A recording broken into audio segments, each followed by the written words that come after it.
आज की इस क्लास में आप लोगों को क्लास 12 की सामान्य हिंदी विषय के अंतर्गत 3 महत्वपूर्ण प्रश्नों को जो है यहाँ पर बताने जा रहा हूँ।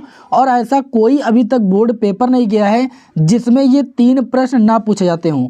अगर आप इस क्लास को भैया अंत तक देख लेते हो तो मैं गारंटी के साथ कहता हूं कि आपका जो हिंदी विषय का पेपर आने वाला है उसमें आप सभी लोगों के 6 मार्क्स एकदम पूरे कंफर्म हो जाने वाले हैं। देखिए, मेरिट बनाने के लिए, रिजल्ट अच्छा बनाने के लिए एक एक मार्क्स बहुत ज़्यादा इंपॉर्टेंट होता है, तो सभी विद्यार्थी इस क्लास को अंत तक देखेंगे। देखिए, सबसे पहले मैं आपको बता दूं कि शब्द रूप आपके सिलेबस में 2 हैं। एक आत्मन का है जिसको आत्मा आप कहते हो।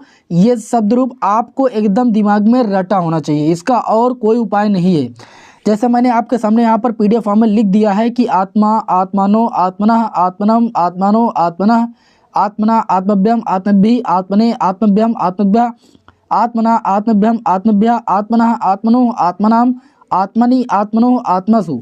ये आपको शब्द रूप आना चाहिए।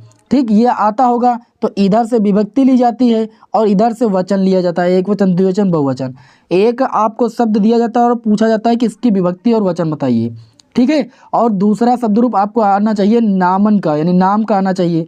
नाम, नामनी, नामानी, नामनी, नामना, नामनी, नामनी, नामने, नामनेभ्यम। ठीक, ये सब आपको आना चाहिए अच्छे तरीके से।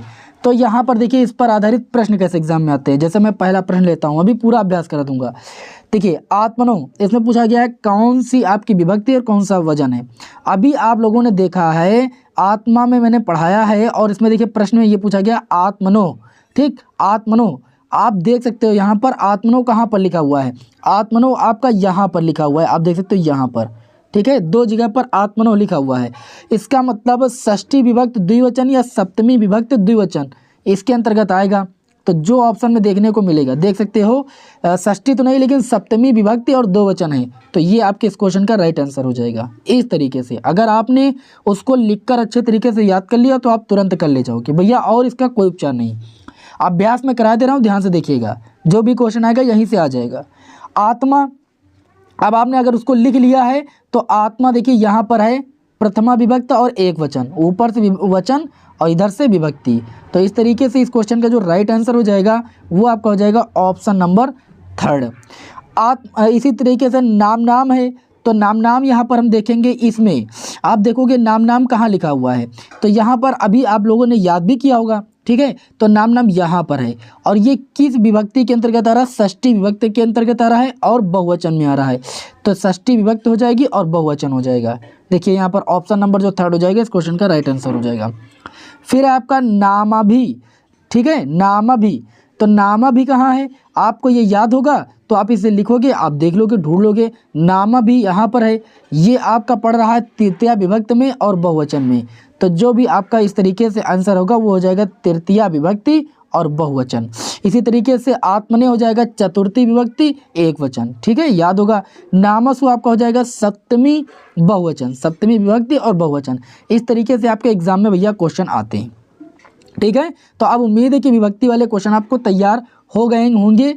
आपको अभी नहीं हो गए होंगे तो आप लोग क्या कीजिएगा, बस कॉपी पेन उठाइए इतनी टाइम है ना, और इसको आप 2-2 3-3 बार ये पूरा जो है शब्द रूप एक बार कायदे से याद कर डालिए।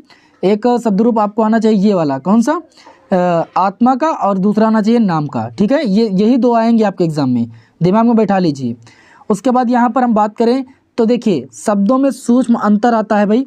जैसे अनल लिखा है, अनिल लिखा है, इसका सबसे बढ़िया तरीका आपको हम बताएं। 2 शब्द दिए जाते हैं, उनका अर्थ पूछा जाता है, 2 में से मिनिमम आपको एक का अर्थ तो आते होगा। जैसे यहाँ पर देखिए अनिल, सभी लोगों ने पढ़ा है कि अनिल जो है वायु का पर्यायवाची है। ठीक है, वायु का पर्यायवाची अनिल होता है। तो अनिल का जिसे पता है तो सारे ऑप्शन में देखो सेकंड वाले ऑप्शन पर वायु कहाँ लिखा है, यहाँ पर लिखा है। अब 2 मिल गए तब दिक्कत होती है।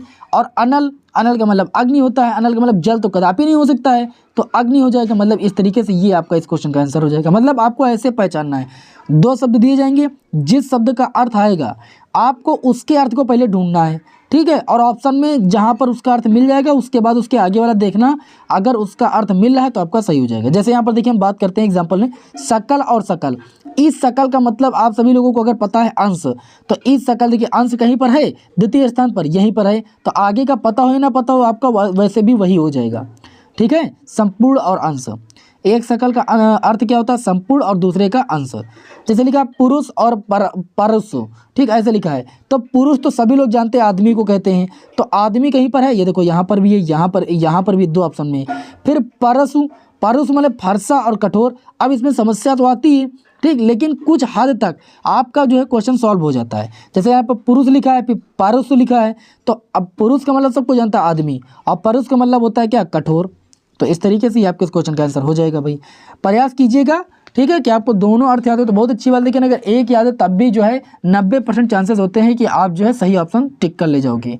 ग्रह और ग्रह, ग्रह और ग्रह सभी को पता है, इस ग्रह का मतलब होता है घर और इस ग्रह का मतलब होता है नक्षत्र। इसी तरीके से कपट और कपाट, कपाट का मतलब सभी लोग जानते हो दरवाजा, आप कपट का मतलब ये भी जानते हो धोखा, ठीक है। उसके बाद क्या लिखा है? पतन और पत्तन, ठीक है, पतन का मतलब होता है गिरना और पत्तन का मतलब होता है बंदरगाह, आप लोगों ने पढ़ा है अच्छे तरीके से, फिर नीचे क्लासों में, है ना। सुत और सूत, एक सूत का मतलब होता है भैया पुत्र और एक सूत का मतलब होता है सारथी या धागा होता है सूत, आपने पढ़ा नहीं, 4 सूत का धागा, इस तरीके से। ये देखिए पिछले साल आया था अविराम, अविराम, अविराम का मतलब होता है सुंदर और अविराम का मतलब लगातार बिना रुके, ठीक है, बिना रुके भी आ सकता है। तो ऑप्शन थोड़ा सा चेंज कर देते हैं, लगातार पहले लिख देते हैं सुंदर बाद में, तो ऐसा नहीं करना है। पहले अविराम है तो अविराम का अर्थ, दूसरे नंबर पर अविराम है तो अविराम का अर्थ चाहिए आपको। उसके बाद बात करें यहाँ पर अगला है पास और पास, ठीक है, पास और पास की बात करें, इस पास का मतलब सबको जानता है जाल, इस पास का मतलब निकट होता है, तो निकट और जाल हमें ढूंढना है, दूसरे ऑप्शन में मिल रहा है। फिर दिखा है पंथ और पथ, पथ का मतलब सब लोग को जानते हैं कि रास्ता या मार्ग, और पंथ का मतलब संप्रदाय होता है, ठीक है, किसी पंथ के व्यक्ति, प्रमुख व्यक्ति। आगे अम्बुज और अम्बुद, अम्बुज का मतलब सभी लोगों ने पढ़ा है कमल, और अम्बुद का मतलब होता है बादल, पढ़े हो कि नहीं पढ़े हो। यहाँ पर आगे बात करें मेघ, मेध, मेघ का मतलब होता है भैया बादल, मेघ का मतलब क्या होता है बादल, और मेध का मतलब होता है यज्ञ, मेध यज्ञ, मेध, ठीक है। आगे यहाँ पर बात करें अंश और अंश, इस अंश का मतलब सबको जानता है हिस्सा होता है, और इस अंश का मतलब क्या हो जाएगा? कंधा, इस अंश का मतलब कंधा।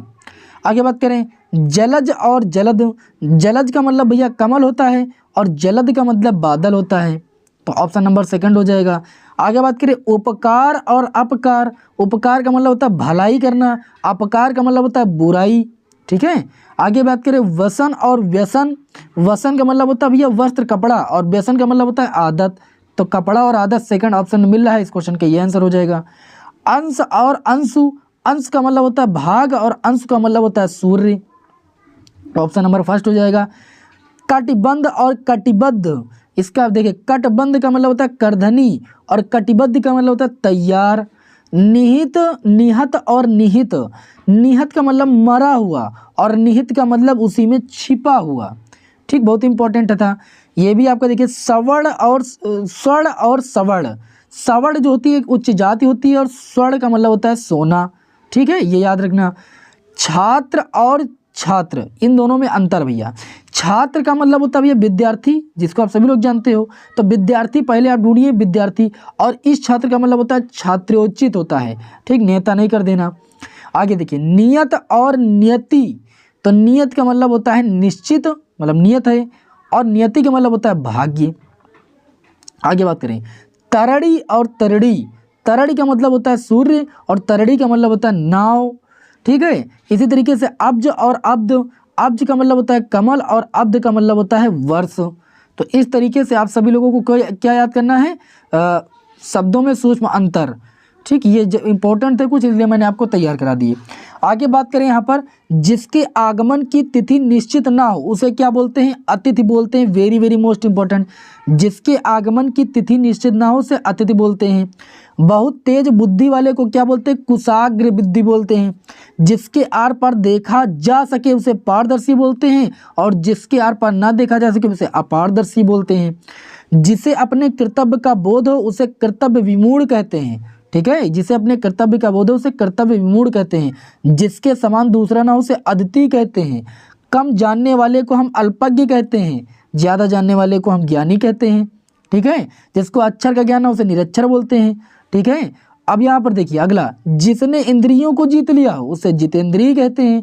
जीवित रहने की उत्कृष्ट इच्छा जिजीविषा, इसे क्या कहते हैं? जिजीविषा।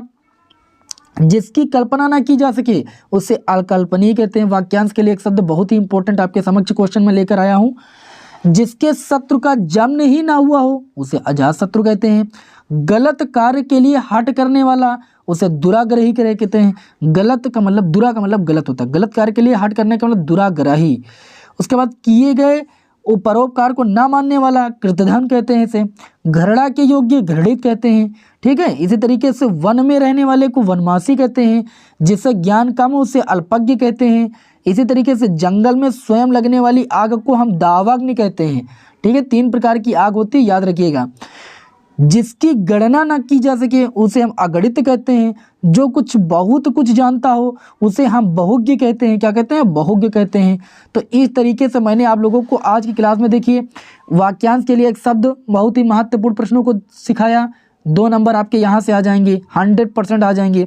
उसके बाद यहाँ पर मैंने शब्दों में सूक्ष्म अंतर 2 नंबर यहाँ से आपको मिल जाएंगे, अगर आपने इतने अच्छे तरीके से तैयार कर लिए, पढ़ लिए। और साथ ही में मैंने विभक्ति आपको बताया, विभक्ति और वचन कैसे निकालना है। इसका भैया कोई उपाय नहीं, इसको आप लिख करके 2-3 बार देखिए, ट्राई कीजिए, 2 नंबर 100% कन्फर्म हो जाएंगे। आप देख लीजिएगा, कल पेपर देकर आइएगा, आत्मा और नाम के अलावा कोई नहीं आएगा विभक्ति वचन के लिए। बस कुछ मत कीजिए, प्रयास कीजिए। मैं मेन बता दे रहा हूँ। देखिए आपका यहाँ से ज़्यादा पूछा जाता है 6वीं और 7वीं विभक्ति से, और इधर से ज़्यादा पूछा जाता है ये और ये। ठीक है, और यहाँ पर ये कुछ ज़्यादा पूछे जाते हैं। आत्मा ने भी कई बार पूछा गया है। तो इतने मेन है, ये बार बार पूछे जाते हैं। इनको आप अच्छे तरीके से देख लीजिए, है ना। उम्मीद है कि आप सभी लोगों को छोटी सी क्लास समझ में आई होगी, अच्छी लगी होगी, और ऐसे आप अपने 2 से 6 मार्क्स एकदम कन्फर्म कर सकते हो। चलिए मिलते हैं आपको नेक्स्ट वीडियो में। जय हिंद, वंदे मातरम।